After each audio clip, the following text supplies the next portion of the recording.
हिंदी भाषा का top 20 MCQ question review करने वाले हैं। पहला प्रश्न है, सत्य की सदैव विजय होती है। एक सरल वाक्य है। ये अभिकथन सत्य की जो यहाँ पे जो दिया गया है, सत्य की सदैव विजय होती है, ये एक सरल वाक्य है। ये अभिकथन सत्य है। कारण दिया गया रीजन, जिस वाक्य में केवल एक ही उद्देश्य और एक ही समापिका क्रिया होती है उसे सरल वाक्य कहते हैं। ये कारण भी सत्य है कि जिस वाक्य में क्या हो, एक ही उद्देश्य हो और एक ही क्या हो, समापिका क्रिया हो, उसे जो है सरल वाक्य कहते हैं। ये कारण भी सत्य है और ये कारण अभिकथन की व्याख्या भी कर रहे हैं। तो इसका आंसर हो जाएगा ऑप्शन ए, जिसमें असर्शंस और रीजन दोनों सही हैं। अभिकथन और कारण दोनों सही हैं और एक कारण जो है अभिकथन की सही व्याख्या कर रहे हैं। तो इसका आंसर हो जाएगा ऑप्शन ए। क्वेश्चन है, अभिकथन पदक्रम की दृष्टि से वाक्य में विस्मय आदि बोधक शब्द सदैव अंत में आते हैं। ये जो अभिकथन ये असत्य हो जाएगा, क्योंकि जो विस्मय आदि बोधक जो शब्द है ये वाक्य के अंत में नहीं, ये वाक्य के पहले आता है। जैसे विस्मय आदि बोधक शब्द हो गया, ओ हो गया, ओ, आ हो गया, अरे, ये सब जो है ये विस्मय आदि बोधक शब्द ये शब्द के अंत में, ये वाक्य के अंत में नहीं आता है, वाक्य के पहले आता है। इसीलिए जो कथन जो है ये असत्य हो जाएगा, गलत हो जाएगा। दूसरा दिया गया है कारण पदक्रम के अनुसार संबोधन और विस्मय आदि बोधक वय्य जो है प्रायः वाक्य के प्रारंभ में प्रयुक्त होते हैं। तो जो कारण सत्य की जो संबोधन और विस्मय आदि बोधक जो शब्द है यह वय्य, ये प्रायः वाक्य के प्रारंभ शुरू में प्रयुक्त होता है, यह उपयोग होता है। जैसे संबोधन में हो गया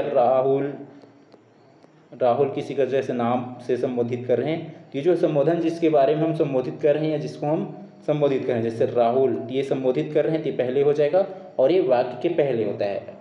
और विस्मयादि बोधक जैसे ओ हो गया, अरे हो गया, आ हो गया, तो ये सब जो है विस्मयादि बोधक जो अवयव ये शब्द है ये वाक्य के पहले प्रयुक्त होता है। तो जो कारण सत्य है लेकिन अभिकथन गलत है। किसमें दिया है? ऑप्शन बी में। तो इसका आंसर हो जाएगा ऑप्शन बी, जिसमें एसर्शंस गलत है, अभिकथन गलत है, लेकिन जो रीजन है, कारण है, वो सही है। तो इसका आंसर हो जाएगा ऑप्शन बी।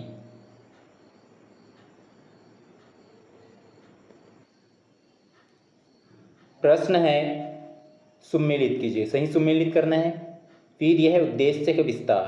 तो उद्देश्य के विस्तार में क्या हो जाएगा? उसका एग्जाम्पल हो जाएगा, ये मोहन का भाई सोहन पढ़ रहा है। मोहन का भाई सोहन पढ़ रहा है, तो यहाँ पे मोहन क्या हो गया? उद्देश्य, और उसका विस्तार कर रहा है कि मोहन का भाई क्या कर रहा है? पढ़ रहा है। तो ये हो जाएगा उद्देश्य के विस्तार। तो पी का हो जाएगा 2, पी का 2। उसके बाद जो है क्यों दिया है? विधेय का विस्तार। तो विधेय का विस्तार क्या हो जाएगा इसमें? उसका उदाहरण, बच्चा धीरे धीरे चल रहा है। तो ये बच्चा धीरे धीरे चल रहा है, ये विधेय का विस्तार हो रहा है। ये हो जाएगा क्यों का 3, क्यों का 3। उसके बाद जो है आर, सरल वाक्य। तो सरल वाक्य के एग्जाम्पल या उदाहरण कौन सा है? वह फल खाता है, वह फल खाता है, ये सरल वाक्य का एग्जाम्पल है। तो आर का हो जाएगा 1। उसके बाद जो है एस दिया संयुक्त वाक्य। तो संयुक्त वाक्य में और हो गया तथा, ये जो है संयुक्त वाक्य में देखने को मिलेगा। संयुक्त वाक्य का एग्जाम्पल क्या हो जाएगा? बादल आए और वर्षा होने लगी। तो ये जो है यहाँ पे और आया, तो ये किसका एग्जाम्पल हो गया? संयुक्त वाक्य। एस का हो जाएगा 4, एस का 4। पी का 2 जिस ऑप्शन में नहीं है उसको हटा देंगे। ऑप्शन बी में नहीं है, सी में भी नहीं है, डी में नहीं है, किस में है? ए बस में। तो इसका आंसर हो जाएगा ऑप्शन ए, पी का 2, उसके बाद क्यू का 3 है और आर का 1 और एस का 4। तो इसका आंसर हो जाएगा ऑप्शन ए।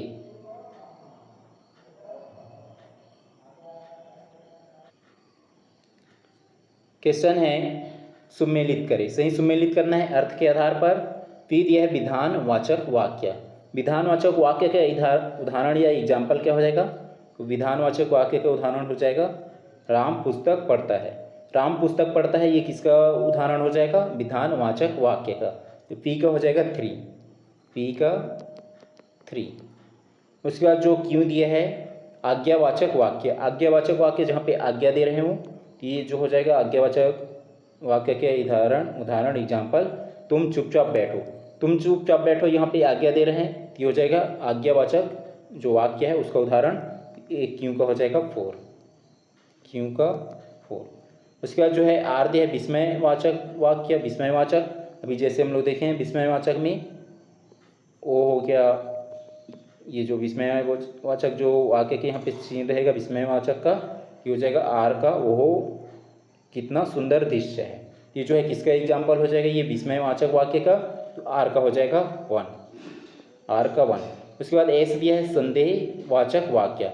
संदेहवाचक वाक्य के उदाहरण क्या हो जाएगा, शायद आज धूप खिले। शायद आज धूप के लिए किसका उदाहरण हो जाएगा, संदेहवाचक वाक्य का। एस का हो जाएगा 2, एस का 2। टी का 3 जिस ऑप्शन में नहीं है उसको हटा देंगे, ऑप्शन ए में नहीं है, सी में नहीं है, डी में नहीं है, किसमें है, केवल बी बस में। तो इसका आंसर हो जाएगा ऑप्शन बी, पी का 3, उसके बाद क्यू का 4 और आर का 1 और एस का 2। तो इसका आंसर हो जाएगा ऑप्शन बी।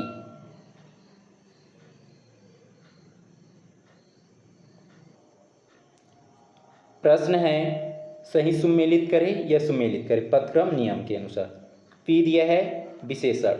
तो विशेषण जो क्या होता है, ये संज्ञा ये सर्वनाम के पहले लगता है।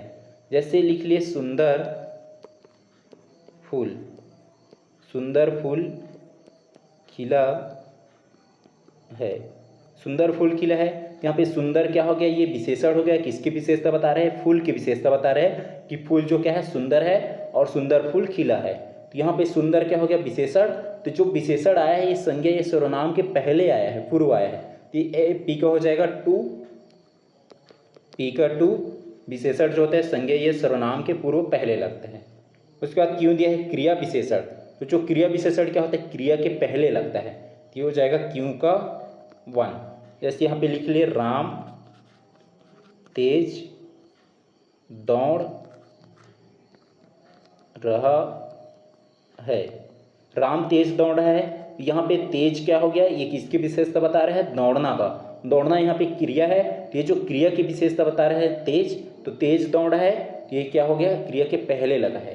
तो क्रिया विशेषण जो होता है क्रिया के पहले लगता है, तो क्यों का हो जाएगा 1। उसके बाद आद्य प्रश्नवाचक शब्द। प्रश्नवाचक शब्द में क्या होता है, जिसके विषय में प्रश्न हो उसके ठीक पहले, जिसके विषय में प्रश्न हो उसके ठीक पहले जो है प्रश्नवाचक शब्द लगता है।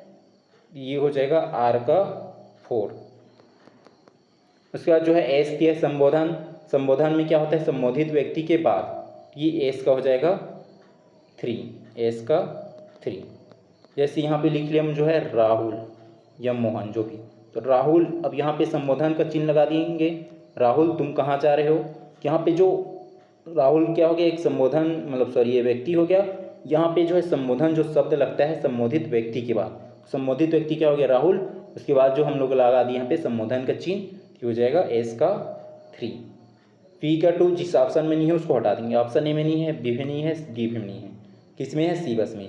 तो इसका आंसर हो जाएगा ऑप्शन सी, पी का हो जाएगा 2, उसके बाद क्यू का 1 और आर का 4, एस का 3। तो इसका आंसर हो जाएगा ऑप्शन सी।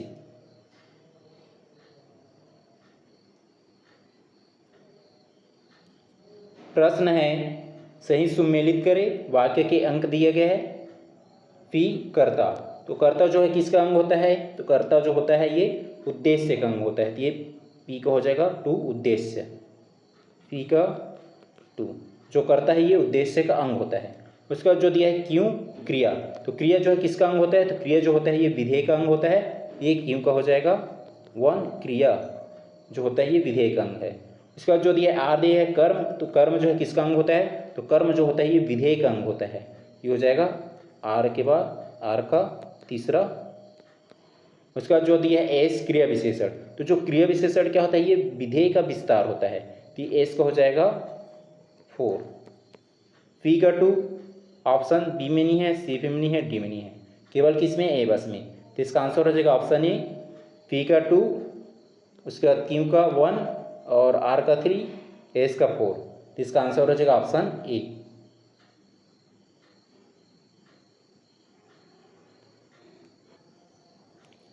प्रश्न है एक पूर्ण सार्थक वाक्य बनने की प्रक्रिया के सोपानों को तार्किक क्रम में व्यवस्थित करें। इसमें जो है पहले क्रम पे क्या आ जाएगा, वर्ड। सबसे पहले नंबर पे आ जाएगा वर्ड, तो हो जाएगा पहले नंबर पे वर्ड। वर्ड जो लेटर होता है वो, फिर वर्ड से जो लेटर है उनसे क्या बनेगा, वर्ड बनेगा शब्द, तो हो जाएगा शब्द जो है ये दूसरे नंबर पे। फिर जो है शब्द के माध्यम से क्या बनेगा, शब्द के जो माध्यम से बनेगा पद, तो हो जाएगा के। शब्द के माध्यम से पद बनेगा तो हो जाएगा तीसरे नंबर पे पद। पद से फिर आगे क्या बनेगा, वाक्यांश बनेगा तो हो जाएगा वाक्यांश चौथे नंबर पे।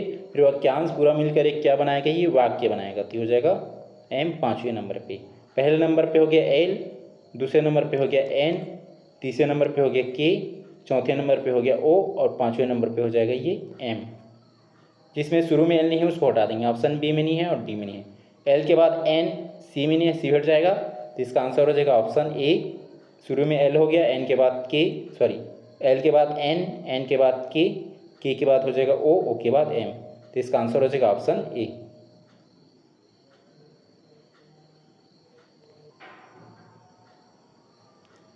क्वेश्चन है, पद क्रम के सामान्य नियम के अनुसार वाक्य के घटकों को व्यवस्थित करें। तो जो वाक्य के घटक है उसमें सबसे पहले क्रम पे क्या आ जाएगा, कर्ता, तो होता है पहले पे कर्ता। कर्ता के बाद क्या आ जाएगा, ये क्रिया विशेषण, तो हो जाएगा पहले में एल, फिर एल के बाद हो जाएगा एन क्रिया विशेषण, क्रिया विशेषण के बाद आएगा एम कर्म, तो हो जाएगा कर्म, और अंत में क्या आ जाएगा क्रिया, तो हो जाएगा के। शुरू में एल जिस ऑप्शन में नहीं है उसको हटा देंगे, ऑप्शन सी में नहीं है और डी में नहीं। एल के बाद एन, ये ए में नहीं है, भी हट जाएगा, तो इसका आंसर हो जाएगा ऑप्शन बी। शुरू में हो जाएगा एल के बाद एन के बाद एम के बाद के, तो इसका आंसर हो जाएगा ऑप्शन बी।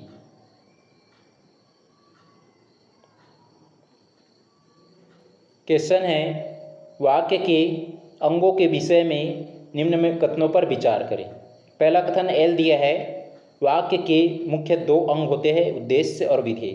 तो पहला कथन एल सत्य है कि जो वाक्य है उसके दो अंग होते हैं, उद्देश्य होता है और विधेय होता है, तो पहला कथन एल सत्य है। दूसरा कथन दिया है एम, जिसके बारे में कुछ कहा जाए उसे विधेय कहते हैं। तो जो कथन एम ये सत्य हो जाएगा, क्योंकि जिसके बारे में कुछ कहा जाए उसे विधेय नहीं उद्देश्य कहा जाता है। क्या बोलेंगे, उद्देश्य, इसलिए जो कथन एम यह सत्य हो जाएगा। तो जिस ऑप्शन में एम है उसको हटा देंगे, ऑप्शन बी में है और ऑप्शन सी में है और ऑप्शन डी में भी एम आ जाएगा, तो बी सी डी हट जाएगा, तीनों हट गया। उसके बाद जो है कथन एन दिया है, उद्देश्य के विषय में जो कुछ कहा जाए उसे उद्देश्य कहते हैं। तो जो कथन है ये भी असत्य हो जाएगा, उद्देश्य के विषय में जो कुछ कहा जाए उसे उद्देश्य नहीं क्या बोलेंगे, विधेय बोलेंगे। ये क्या होगा, विधेय, इसलिए जो कथन एन ये भी असत्य हो जाएगा। उसके बाद कथन ओ दिया है, विधेय में क्रिया का होना अनिवार्य है। तो जो कथन ओ सत्य है कि जो विधेय में क्रिया का होना अनिवार्य है, तो जो कथन ओ सत्य है। उसके बाद कथन पी दिया है, कर्ता का विस्तार हमेशा विधेय का भाग होता है। तो जो कथन पी ये भी असत्य हो जाएगा, क्योंकि कर्ता का विस्तार जो है विधेय नहीं, एक इसका होता है उद्देश्य का भाग होता है, उद्देश्य का भाग होता है, इसलिए जो कथन पी ये सत्य हो जाएगा। कौन कौन से कथन सत्य हो रहा है, कथन एल और कथन ओ, ये दोनों कथन सत्य है, तो इसका आंसर हो जाएगा ऑप्शन ए, इसमें केवल एल और कथन ओ सत्य है।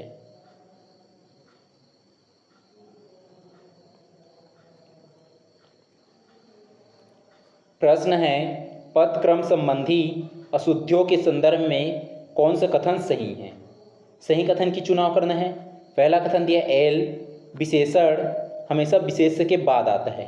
ये जो कथन एल असत्य हो जाएगा, क्योंकि जो विशेषण है विशेष्य के बाद नहीं, विशेष्य के पहले आता है। ये बाद नहीं होता है, क्या होता है, पहले, ये पहले आता है। जैसे लिख लिए, सुंदर फूल खिला है, सुंदर फूल खिला है, सुंदर फूल खिला है, तो यहाँ पे सुंदर क्या हो गया, विशेषण हो गया, और फूल यहाँ पे क्या हो गया, विशेष्य। तो ये जो है विशेष्य के पहले आया सुंदर, लेकिन यहाँ पे क्या बोला गया, विशेषण जो हमेशा विशेष्य के बाद आता है, लेकिन विशेष्य के बाद नहीं पहले आता है, इसलिए जो कथन है ये असत्य हो जाएगा। जिस ऑप्शन में एल है उसको हटा देंगे, ऑप्शन बी में है और डी में है, बी और डी हट जाएगा। उसके बाद जो है कथन एम दिया है, यदि वाक्य में दो कर्म हो तो गौड़ कर्म पहले आता है। यदि जो वाक्य है उसमें क्या हो, दो कर्म हो, तो उस कंडीशंस में क्या होगा, जो गौड़ कर्म है वो पहले आता है। जैसे यहाँ पे लिख ले हम लोग, जो है राम ने सीता को पुस्तक दी, राम ने सीता को पुस्तक दी। यहाँ पे जो है ये सीता क्या हो जाएगा, यहाँ पे जो है गौड़ कर्म हो जाएगा, और पुस्तक जो यहाँ पे क्या हो जाएगा, मुख्य कर्म हो जाएगा। तो जो है ये मुख्य कर्म के पहले आया है, और यहाँ पे कथन में भी बोला गया है यदि वाक्य में दो कर्म हो, यहाँ पे सीता और पुस्तक क्या हो गया, 2 कर्म हैं। तो उस कंडीशंस में क्या होगा, गौड़ कर्म पहले आता है। तो यहाँ पे सीता जो है, सीता को ये क्या है, गौड़ कर्म है। ये जो क्या है, मुख्य कर्म के पहले आए हैं। तो जो कथन एम ये सत्य है। उसके बाद जो है कथन एन दिया है, निषेधवाचक नहीं क्रिया के पहले आता है। तो जो निषेधवाचक है ये नहीं क्रिया के पहले आता है। ये जो कथन एन ये भी सत्य है, जैसे हम लिख लिए नहीं। तो जो है नहीं के पहले आता है, नहीं जो निषेधवाचक जो है नहीं क्रिया के पहले आता है। जो निषेधवाचक है, जो निगेटिव वर्ड है, वो क्रिया के पहले आता है। मतलब जो क्रिया यूज करेंगे उसके पहले आएगा बोला जा रहा है। तो जो कथन एन ये भी सत्य है।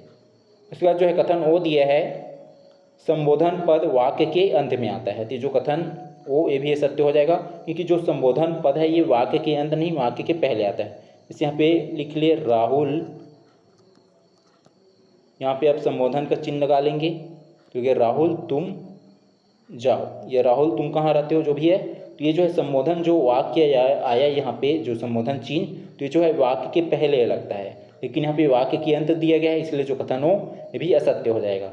इसमें कौन कौन से कथन सत्य हो रहा है, कथन ये एल असत्य है, तो इसमें जो है एम और एन सत्य हो रहा है। तो ये जो है वो वाला भी गलत हो जाएगा, यहाँ पे सी वाला भी हट जाएगा। तो इसका आंसर हो जाएगा ऑप्शन ए, जिसमें केवल एम और कथन एन ये सत्य है, दोनों कथन सत्य है। तो इसका आंसर हो जाएगा ऑप्शन ए।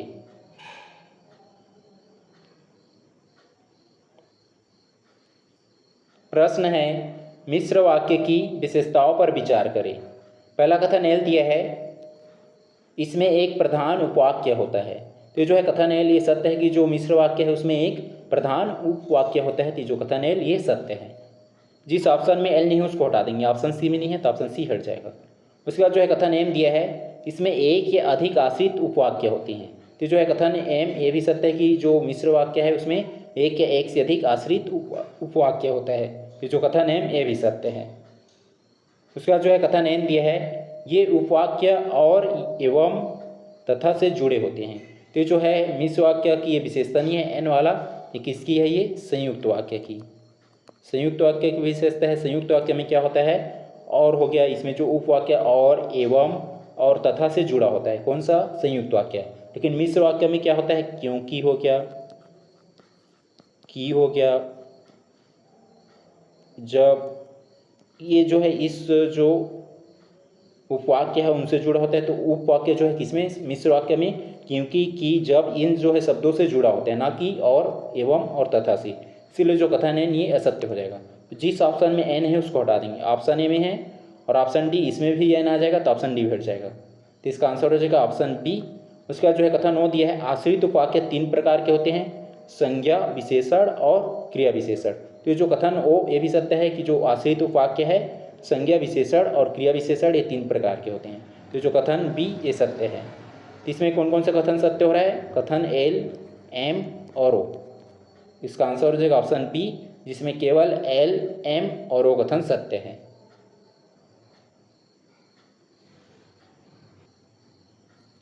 प्रश्न है, ज्यों ही वह आया त्यों ही वह चला गया, यह किस प्रकार की वाक्य है। तो इसका आंसर हो जाएगा ऑप्शन सी, मिश्र वाक्य। तो ये जो है मिश्र वाक्य की एग्जाम्पल है, उदाहरण है, ज्यों और त्यों का प्रयोग हुआ है यहाँ पे। तो ज्यों ही वह आया त्यों ही वह चला गया, तो ये मिश्र वाक्य के उदाहरण है। तो इसका आंसर हो जाएगा ऑप्शन सी, मिश्र वाक्य।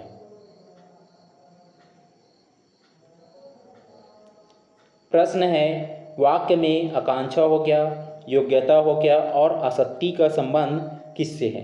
तो इसका आंसर हो जाएगा ऑप्शन बी, ये वाक्य की क्या है, अनिवार्य विशेषताएं हैं।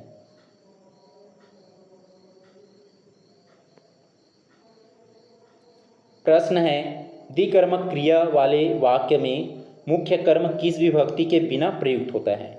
जैसे हम लोग लिख लेंगे, राम ने सीता को पुस्तक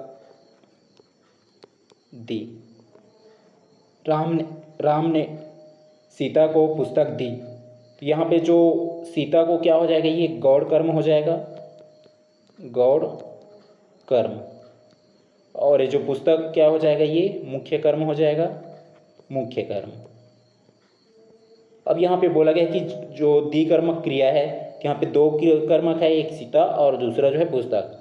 उस वाक्य में क्या होता है, मुख्य कर्म किस विभक्ति के बिना प्रयुक्त होता है। यहाँ पे जो पुस्तक है क्या हो गया, मुख्य कर्म, ये जो है को का प्रयोग किसमें हुआ है, ये गौड़ कर्म में। सीता जो है क्या है यहाँ पे गौड़ कर्म, इसमें कौन सा विभक्ति लगा है, को। लेकिन जो मुख्य कर्म है उसमें को नहीं लगा है, तो इसका आंसर हो जाएगा ऑप्शन ए। तो जो मुख्य कर्म होता है वो किस विभक्ति के बिना प्रयुक्त होता है, को कर्म, जो को विभक्ति है उसके बिना। तो इसका आंसर हो जाएगा ऑप्शन ए, को।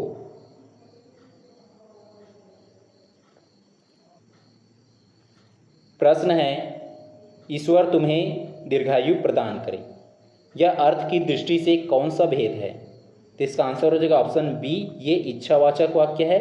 तो इसका आंसर हो जाएगा ऑप्शन बी, इच्छावाचक वाक्य। प्रश्न है, विधेय के अंतर्गत मुख्य रूप से क्या आता है। तो इसका आंसर हो जाएगा ऑप्शन बी, विधेय के अंतर्गत आता है क्रिया और क्रिया का विस्तार। तो जगह विधेय के अंतर्गत आएगा,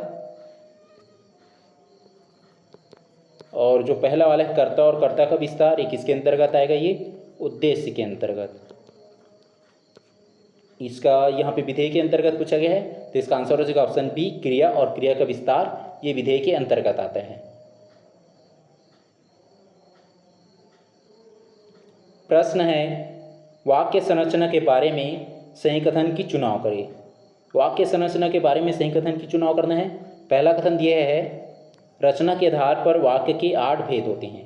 तो जो पहला कथन असत्य हो जाएगा कि रचना के आधार पर वाक्य के 8 भेद नहीं है। कितना भेद है, ये 3 भेद है। 3 भेद है, सरल वाक्य हो गया, सरल वाक्य, संयुक्त वाक्य और मिश्र वाक्य। ये जो पहला कथन असत्य हो जाएगा, हमें सही कथन की चुनाव करना है। जिसमें पहला कथन है उसको हटा देंगे, ऑप्शन ए में है और सी में है, ए और सी हट जाएगा। इसके बाद दूसरा कथन ये अर्थ के आधार पर वाक्य के 3 भेद होते हैं। दूसरा कथन ये भी असत्य हो जाएगा, क्योंकि अर्थ के आधार पर जो है वाक्य के 3 नहीं, कितना भेद होता है, 8 भेद होता है, 8 भेद होता है। इसीलिए जो कथन दूसरा ये भी असत्य हो जाएगा।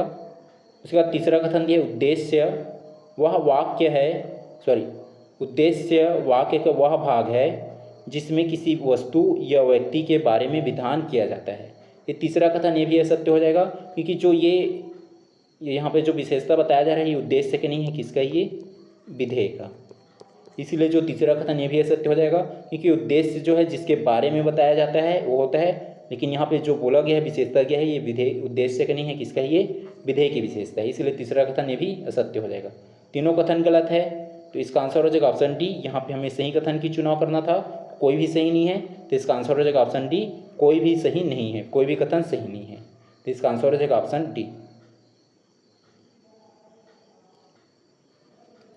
क्वेश्चन है, पदक्रम नियमों के बारे में सही कथन की चुनाव करें। पदक्रम जो नियम है उसके बारे में सही कथन कौन सी है, उसको चुनाव करना है। पहला कथन दिया है, पूर्णकालिक क्रिया मुख्य क्रिया से पहले आती है। तो जो है पहला कथन, ये हम देख लेंगे इसके एग्जाम्पल, जैसे मोहन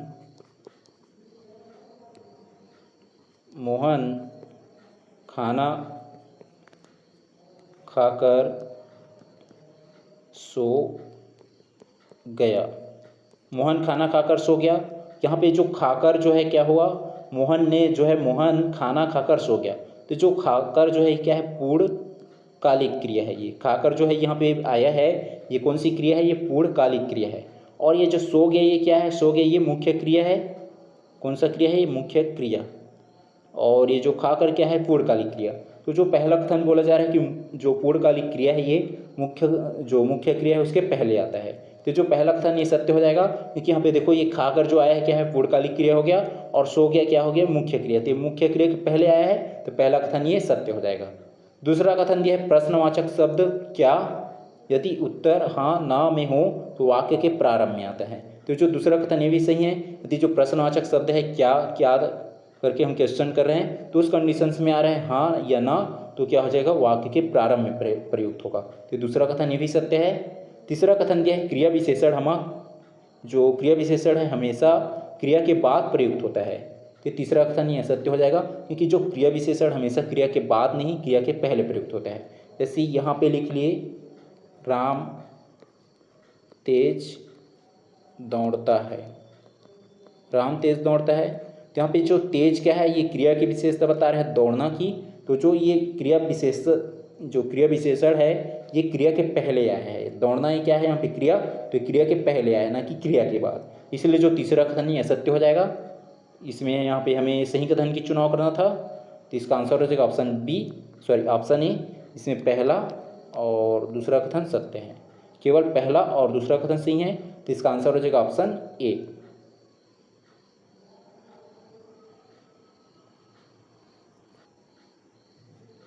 क्वेश्चन है उपवाक्य के संदर्भ में सही कथन चुनें। उपवाक्य के बारे में सही कथन चुनना है। पहला कथन दिया है संज्ञा उपवाक्य प्रायः की से प्रारंभ होते हैं। तो जो संज्ञा उपवाक्य है उपवाक्य वो हमेशा या प्रायः जो है की से प्रारंभ होते हैं। जैसे लिख लिए यहाँ पे, मुझे पता है कि वह आएगा। मुझे पता है कि वह आएगा, यहाँ पे जो की प्रारंभ हुआ है ये संज्ञा उपवाक्य है, तो जो है की से प्रारंभ होता है, तो जो पहला कथन ही सत्य है। दूसरा कथन दिया है विशेषण उपवाक्य जो जिसे से प्रारंभ होता है, तो ये दूसरा कथन भी सही कि जो विशेषण उपवाक्य है जो हो गया जिसका हो गया जिसे इनसे प्रारंभ होता है, तो दूसरा कथन ये भी सत्य है। तीसरा कथन दिया है क्रिया विशेषण उपवाक्य जो है समय हो गया, स्थान हो गया या कारण का बोध कराते हैं, तो तीसरा कथन ये भी सत्य है। तीनों कथन सत्य है, तो इसका आंसर हो जाएगा ऑप्शन सी, उपयुक्त सभी कथन सही हैं।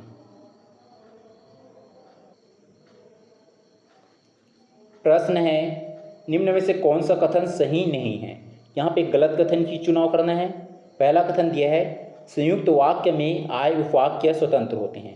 तो जो पहला कथन सही कि जो संयुक्त वाक्य है उसमें आए हुए जो वाक्य है स्वतंत्र होते हैं। जैसे यहाँ पे लिख ले मोहन आया और वह चला गया। यहाँ पे जो संयुक्त वाक्य है इसमें आए हुए जो उपवाक्य है चला गया, ये क्या है, वह चला गया, ये क्या है, स्वतंत्र है, ना कि वो डिपेंडेंट है। तो जो पहला कथन ये सत्य है।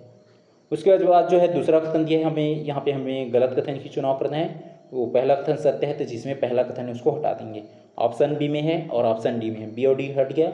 उसके बाद दूसरा कथन दिया सरल वाक्य में एक से अधिक उद्देश्य हो सकते हैं किंतु विधेय एक ही होगा। फिर दूसरा कथन ये भी सही कि जो सरल वाक्य उसमें केवल एक ही उद्देश्य होगा, लेकिन उसमें जो विधेय है एक से अधिक हो सकता है। तो दूसरा कथन ये भी सत्य है। तो जिसमें दूसरा कथन है उसको भी हटा देंगे क्योंकि यहाँ पे गलत कथन की चुनाव करना है। तो ऑप्शन ए में है दूसरा कथन, तो ऑप्शन ए भी हट गया।